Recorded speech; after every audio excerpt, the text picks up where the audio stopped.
সফররত মার্কিন সহকারী পররাষ্ট্রমন্ত্রী পল কাপুরের সাথে বৈঠক করে বিএনপি ও জামাত। প্রথমে বৈঠক করে জামাত ইসলামীর প্রতিনিধি দল, পরে এ নিয়ে কথা বলেন জামাতের নায়েবে আমির ডাক্তার সৈয়দ আব্দুল্লাহ মোহাম্মদ তাহের। ইরান, ইসরায়েল এবং আমেরিকার যুদ্ধের কথা বলেছি। আমরা বলেছি যে আমরা যুদ্ধবিরোধী, যে দেশের সাথে যারাই হোক আমরা পিস চাই।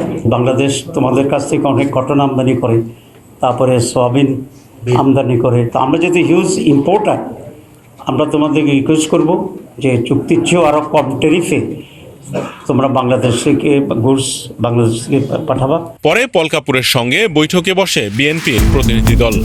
বৈঠক শেষে কথা বলেন দলের স্থায়ী কমিটির সদস্য ডক্টর মঈন খান। বাংলাদেশে কি হচ্ছে, আমাদের নীতিমালাগুলো কি, আমাদের ভবিষ্যৎ যে কর্মপন্থা সেগুলো কি, এবং বিশ্বের বিভিন্ন দেশের সঙ্গে আমাদের যে পারস্পরিক সম্পর্ক, বিশেষ করে আমেরিকার যুক্তরাষ্ট্রের সঙ্গে আমাদের যে সম্পর্ক, সেসব বিষয় নিয়ে তারা সার্বিক আলোচনায় অংশগ্রহণ করার জন্যই এদেশে এসেছে। এছাড়া সাবেক রাষ্ট্রপতি জিয়াউর রহমান ও সাবেক প্রধানমন্ত্রী খালেদা জিয়ার কবরে শ্রদ্ধা নিবেদন করেন মার্কিন সহকারী মন্ত্রী পল কাপুর।